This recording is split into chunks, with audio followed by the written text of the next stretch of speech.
I'm live. It says I'm live. Thank you for joining me. Vicki here. And changing the time up, doing 7 p.m.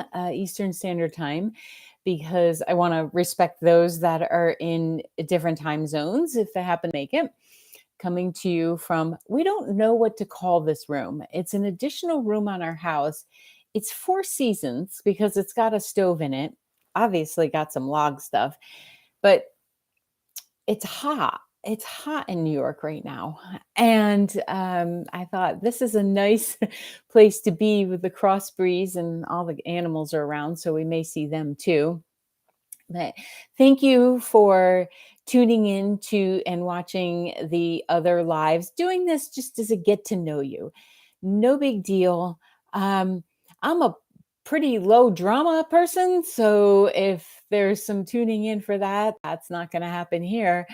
But hoping to help everyone, including myself, expand a little bit more, create a community, a larger community than I already have, because I truly believe that the more we like ourselves, the more we tap into our own intuition and we are guided by our souls, but also by spirit, um, the kinder we are and the more we can interact with each other in a playful way, in a fun way, in a respectful way. Because if we're not going to have respect for each other, we're not going to have respect for ourselves. We're not going to have respect for others. And that just leads to, I think, a lot of insecurity and a lot of anger. And as someone who has a very slow fuse, takes a lot for me to get worked up and ticked off. I honestly don't get it. I don't understand it, but I understand trauma response and I understand the feeling of like a regression to behaviors and stuff. So, my intention of doing these lives is to offer any kind of support I can offer. 23 years as an intuitive gives you a little bit of, well, information, tools. And then I am going into I believe it's my 18th year as a certified life coach. And um, largely because I wanted to empower other people, um, or have them empower themselves with the information and what I've learned through my experience. And in this lifetime, I have, um, well, I've healed a lot of my own backstory.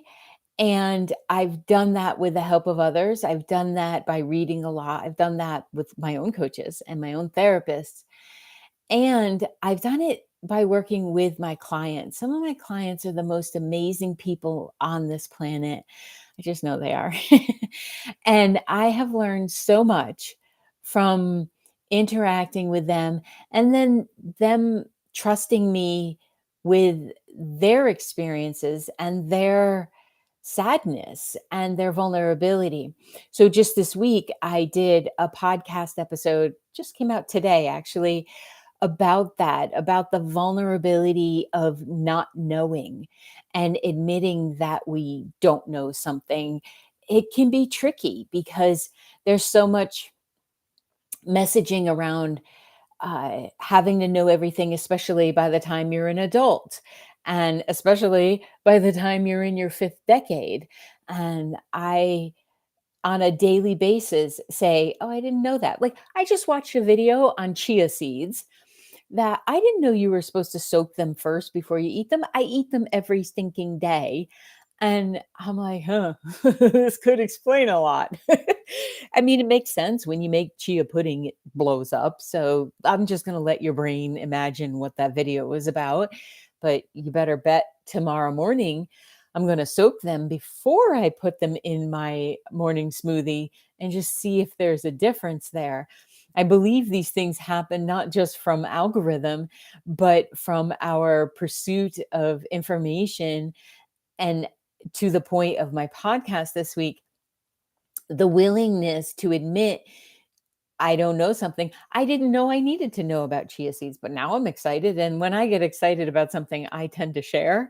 I feel like the more we know, the more we share, not an overshare. Don't worry, I'm not going to do that kind of stuff. But I feel like if we know, we should share, and if that can help someone else. And this week, what I was talking about, just to give you a little synopsis, is I had gone on a vacation with my partner and we had gone to Quebec City. I do not speak French. I can ask, do you understand French? I can say goodnight. I can do those kind of things that you really ought to be able to do if you're visiting another country, especially if they speak another language. It's respectful to at least give it a go, right? So while we were there, I had quite a few awarenesses about how I had been living my life internally. You know, that life you live inside your head, or that voice that's in there, that critic voice. And we all have one. Some people's isn't as loud. Some people don't even hear their thoughts. That blows my mind. But that also makes me excited because that the diversity of this world is what makes it fun. But anyway, when I was there, I had all these awarenesses, one right after the other, about how I was living my life so differently than I had even 3 or 4 years ago, even last year. Because when I had traveled, I haven't done a lot of traveling abroad. I've been to Mexico, I've been to Canada like 5 times now, but other than that, I really have no other experiences other than in States. And, like, on our previous visit, I hadn't even ventured to admit that I didn't know how to do any of this. My upbringing was such that you didn't admit fear, like, because then that made you even more vulnerable and to some of the abuse, or at least that was my story. That was my experience. May not have been some of my siblings, but it was mine. And uh, I developed this kind of fake it till you make it thing, even though I would very often say, I don't believe in fake it till you make it. Well, I was doing that. I was masking my own fear and sometimes pretending I knew what was going on instead of saying, I have no idea what you're saying there. I have no clue what you're talking about. And it was through working on my own stuff, but also through working with some of my clients on their vulnerability and holding that place for them of truly non-judgment, of receptivity, of how can I help, and their bravery and asking me for permission. No, that is not what I meant. In asking me to help and then giving their permission um, to me to tap in intuitively. I, decided that if I'm going to be integrous, I'm going to do that same thing for myself and with myself. So while we're traveling this time, I said to myself and to my partner, if I don't know something, I'm going to admit it. I'm not going to pretend because that's just BS. And then I miss out on the fun of learning something. And I think the more we can learn, the more fun we can have. And then you can decide if you don't like something or not. So while we were there, something as simple as being able to get Canadian dollars, right? Because again, use their money. And I, in the past, had allowed the voice in my head to be so loud that I never even put two thoughts together that this is simply an ATM, right? I know how to use an ATM here too well sometimes. And um, so while we were there 2 years ago, I just stood back. Like I didn't engage in it and I just used my credit card the whole time, which I'm okay with. It's just in hindsight, the respect of the country I was in. Um, I feel like I it on some level, it was disrespectful. So this time when we were traveling, I decided that I was going to admit, like I said, but we walked up to the ATM. It was no big deal. Like I put my card in, even though it was in French. They all pretty much work a lot alike. Found my way through, got my withdrawal, and at the same time, like Mike was standing at his machine because they were so smart to have so many there. And uh, he's like, I'm not sure what to do. And I'm like, oh, it just goes in that little slot there. And it was in that moment that I realized by not critiquing myself for not knowing something, I actually knew something. Does that make sense? Like, I feel like often the in our heads gets there before we do. Like, have you ever done a conversation in your head, like you're going to meet somebody and you've worked out the scenario in your head already? What's the point of going? What is the point of going? So this week's podcast, I talked about that because Brene Brown being so brilliant in her vulnerability and opening up that conversation, I just feel like the more we admit we don't know things and the more we get good with that, the more we're likely to know and learn from someone else. So, um, Amy, such a fitting topic for you right now. It feels it, doesn't it? Like it's such a crock that we are led to believe that as adults, we should already know what we can't possibly know. Like when my husband was passing, I realize now that I did not get the most out of that experience because I knew a lot about the medical process. I knew a lot about the passing process. That I was pretty good. I knew so much about what happens after we cross, but I didn't know enough to admit to myself that it was okay to not know how to traverse the process of hospice with him. I knew how to do hospice because of a previous work experience. So when I look at my life, I'm like, yep, that led me to learning that. That led me to learning that. That led me to learning that. And it led me to be present for my husband when he was passing. But I can't go back. But I do wish, and I'm going to say it until I pass, that the willingness to be present in any situation, no matter how, as long as you're safe, no matter how uncomfortable, is a gift you actually give yourself and then to the other person. So, what is it? Is there anything right now that you're not admitting that you could learn a little bit more about? I just worked with a few people. Actually, I have a couple different experiences of this lately where super successful people, so smart, so connected, and their financial life is a bit of a you know what show. And I know that that also means that there's not a valuing of self. You can earn top dollar and you can be wasting top dollar. Actually, it happens a lot. Lifestyle inflation is a real thing. So, in working with people this week, it's been over the last month and a half at different times.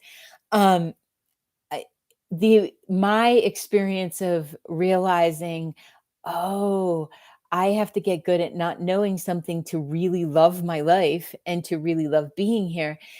I was able to impart that to them in kindness and with a great deal of respect for their intelligence. And, obviously they've paid their electric bill. We were talking over Zoom, right? So they paid their internet bill. Stuff was getting done. But it's stuff like this that I feel like doesn't get talked enough about in being an adult and being willing to say, it's okay that I have no knowledge. I mean, isn't this why we have people, we have experts? I mean, I took my cat to the vet this week again. Again, she's a frequent flyer, because I know enough about UTIs, but I don't know about the cat's UTI. So, what's the progression of this process? And you can feel it within yourself when you're meeting with someone who may have more information in this area, just like you have more information in another area. You can feel the energy ease when you're willing to show up in a place of, yeah, it's humble, but it's also excitement. So if you could ask yourself, no matter when you're watching this, what area of my life right now do I feel a nervousness or an intimidation factor because I may not know how to handle the situation? And then where can I get the information? I mean, like I said in my podcast, there's a reason Google is so successful, is because they figured out that little search engine thing. And those of us that go there immediately um, have garnered more information, but I think also in some respect lost the excitement of research, and even the ease of research. Some of you may not be old enough, but in my time, we had sets of encyclopedia that you went to. Now, let's face it, by the time those things were printed, most of the stuff had been expanded upon or the information was obsolete. So the more that we have access to information, and the more we can learn from each other, the more connective this experience will be for all of us. And this leads to intuition development too, because uh, if you're feeling like you have to know everything, the exploration of your intuitive process will be very short. Because truthfully, it rarely makes sense. You just learn to trust it more. You learn to collect the data, and to uh, experience feedback, good feedback, not the ooh kind. Although, if your ears are really ringing in that capacity, that ooh, that can be somewhat painful sometimes. I call those downloads, and that's where you're receiving information from spirit. So, in developing your own intuitive process of being able to hear yourself, but also being able to hear guides and angels and source, the trees, communicating with your animals, all of it requires a certain level of, I don't know, I have no idea what's going to come through here. You learn to trust your own reception capability, and you learn how to get yourself into a space of reception. And I feel like the more we lighten up, the more we create an ease around this, and also don't think it's for someone special, uh, then or someone over there that it's only worth it's only going to be downloaded to, uh, the more you'll receive. So you came in with your own antenna. It's up to you to actually fine tune it and to dial it in and to find the right direction of it. And one of the first steps is being willing to say, I don't know. So practice that.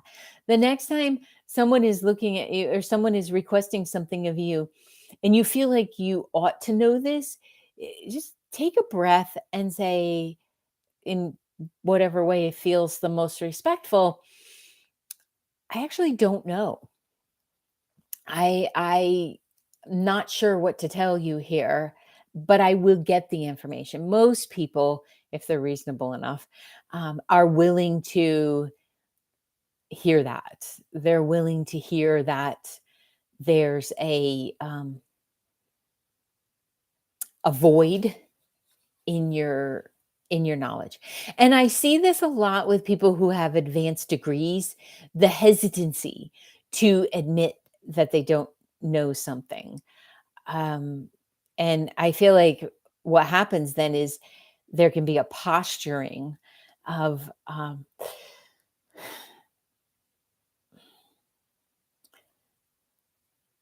posturing in like trying to figure out what to say. Actually, what I'm having a problem with right now is what can happen if you just don't admit that you don't know something. So I've met teachers of this um, way of being who did not want to admit when I asked a question, inquiry. Um, they didn't want to admit they didn't know something, and they'll give me false information, and I'm like, well, there's no need for that. I can feel that you're BSing me, so just tell me you don't know and we'll find out together, you know. So this comes with some practice, but it's also something that's very freeing. It's so freeing. I started taking horseback riding lessons. Okay, I've taken one, and I have another one tomorrow. And in taking those lessons, walking into that barn, these are big animals. Like, that is nowhere to BS your way through. And I decided this is where I'm going to challenge my ego.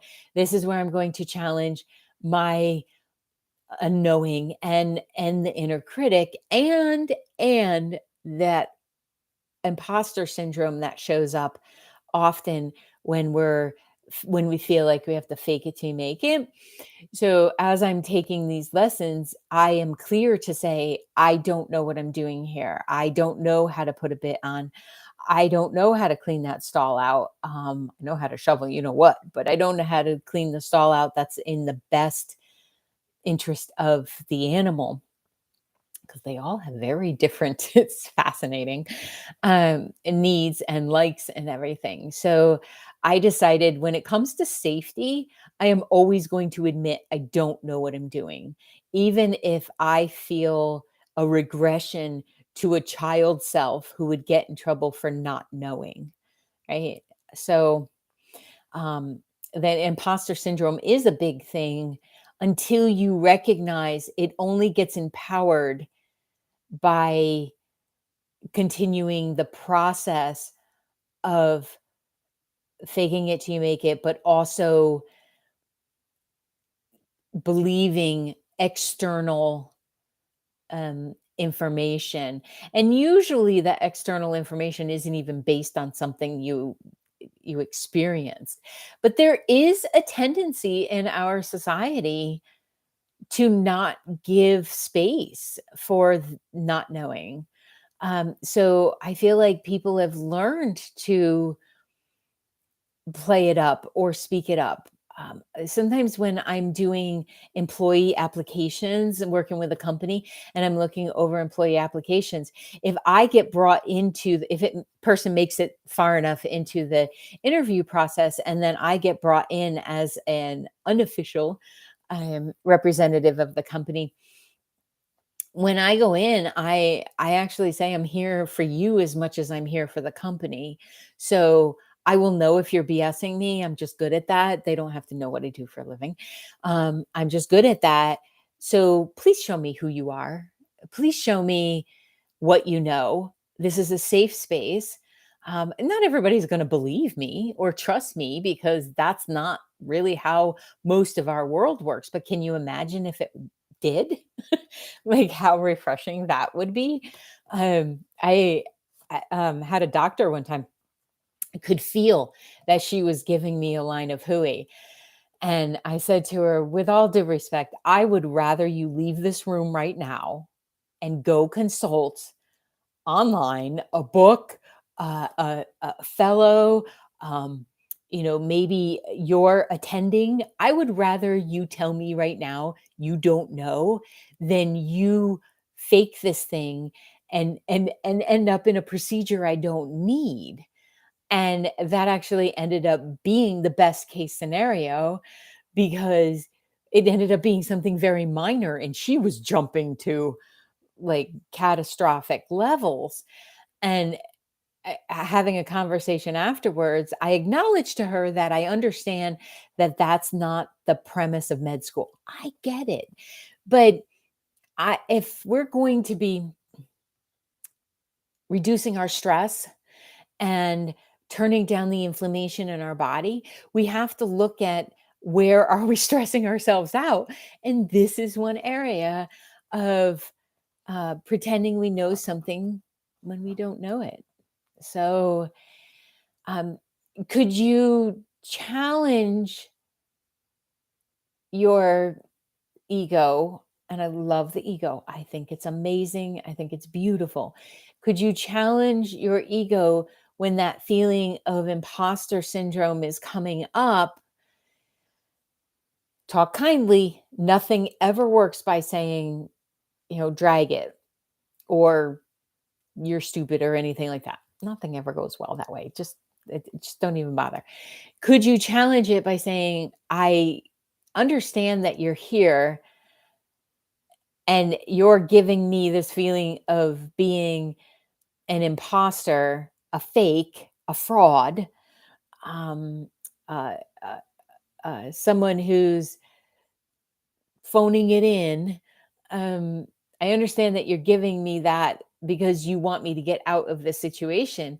But as an adult, that's not always possible. Sometimes you have to drive over the bridge that scares the heebie jeebies out of you because other than swimming across the channel, there's no other way to get over there. Right. So sometimes we have to show up in the job interview and match our resume. Like, don't pad that resume and then show up with the imposter syndrome in charge. Show up open and willing to hear what the other person has to say. And I know that this is easier said than done, but I promise you, if you practice it, it gets easier and easier. And then that imposter syndrome, that fake being, it's just not there. The more you acknowledge it, the more you meet it heart to heart. And oh, I used to love that show when I was younger. Most of you are going to have to Google that, but it's a great show. And you'll meet it in a heart-centered way, in a kind way, and then you can meet it with your logical head. um, I feel like it will help relieve a lot of this have to be bigger than I really feel I am. Bigger is not better. Sometimes in business people are like, they're after that thousands of followers and you can have a 7-figure. It used to be 6-figure in the marketing, now it's 7-figure. And it's like, but what if I don't want that? What if I want to be able to live comfortably, contribute to society, take vacations out of the country, but I also want to see my family and I want to read a book outside. And we have to dismantle the message that larger than life persona or this I know everything is really serving us, because it's not. And it's fun to allow people to show up in their brilliance. Like, this was something that I did not get um probably until about 2.5, maybe 3 years ago.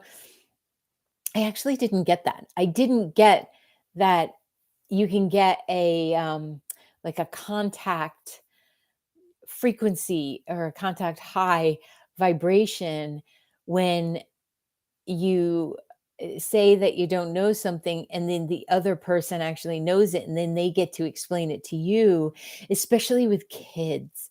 Like, have them explain what's going on in their life, have them explain something new. Like, I just learned about the app Thread today. I thought somebody was talking about in Twitter, where they will do a thread. I thought they were talking about that. And then I just realized, oh, this is an app that's akin to Instagram. And when I said that to someone today in conversation, like I didn't know that was a thing. I usually have my finger on the pulse of all this stuff, but the idea of yet another social media channel does bring me a little bit of pause. But when this person was explaining it, they were so excited. It just went live July 5th. Today is July 12th. A week out, that's not too bad. But seeing him light up about this, I think I enjoyed it more than he did because well, was first of all grateful for the crash course, but I could feel the joy that he was getting from sharing this information. And I'm like, I got to be part of that. That's fun. And the imposter syndrome will calm down when we get out of competition and when we get out of comparing ourselves. Like, you're the only you. How can you possibly be an imposter? Like, you're you. Like, nobody else can be you. So, if you give yourself permission to show up as you and you give yourself permission to not know things, well, that little bugger of imposter syndrome is going to scurry away and no longer be active within your system. So be careful in identifying with, well, I have imposter syndrome. No, you have nervousness, perhaps. You have excited to learn. Maybe that's in there and you're reading it as fear or an imposter syndrome. Fear and excitement have a very similar energy in the universe and the frequencies, in the quantum field and everything. And most often we will read it as a fear of something rather than an excitement of entering into. So start seeing this imposter syndrome, give it a name, give it a separate identity from you so that you're not so closely identifying with it, but also so it can start to get further and further away. Because most situations, except for maybe a trauma emergency kind of thing, no one is going to croak because you don't know something. If you are in that situation, much like the conversation I had with my doctor, I was nowhere near croaking. But admit that and let somebody else step in. But most of the time, our psyche makes things bigger than it needs to be. So, um, the idea of admitting you don't know something also opens up the experiential process to life, because you will draw to you those that can help and those that do know. We miss, I think, in especially in my culture of, you know, cis white woman, we don't have elders. We don't have that unless you go seeking it yourself, which I've tried in the past. It has not always worked out. Uh, like that lack of senior information, those who have gone before us, respect for elders. Well, I found it in spirit because I have not found it in human form. So that, I think, has also led us to an unwillingness to, not an unwillingness, that's not fair. It's led us to playing a role of knowing before we can possibly know, because I haven't been 54. I've only been 54 for 10 days now. Um, I don't know what I'll learn this year, and that's exciting. But I also don't have many people in my life who have already done that. I have a few wonderful, wonderful ladies. But I think as a whole, a large part of our society is missing this. And therefore, we have to get good at not knowing, um, and be kind to ourselves that way so that we can bring in this knowledge from others. So I hope that made sense. I free formed this, which is what I plan to do. Um, I'm happy to take questions if you don't want to be in the chat and you don't want to be or can't be part of the live. You can send an email to Vicki at VickiBaird.com, VICKI at VickiBaird, BAIRD.com, at coaching Vicki Baird. No, Vicki Baird Coaching. Changed that a couple of years ago. At Vicki Baird Coaching on all the platforms. Feel free to message. I will keep it private. I won't say who asked the question, and we can go at it that way because I respect that, and I as I'm always telling my granddaughter, the internet's forever. So what you want to put out here, maybe that's a privacy thing for you. And I would be happy to answer questions related to intuition development, coaching, systems. I love a good system, business development, and accessing this level of self surety that I know brings peace, and then a playfulness in life. So, thank you, Amy, for showing up. Thank you for those who came in and maybe had to leave, and those who will watch this after. I truly appreciate it. It's a joy in my life to be able to connect, and I'll see you in the next live. I don't know what that is yet, so just watch for the notifications, and we'll meet up. And in the meantime, check out the stuff on the website and the podcast, Intuition, Your Success Compass. I'll see you.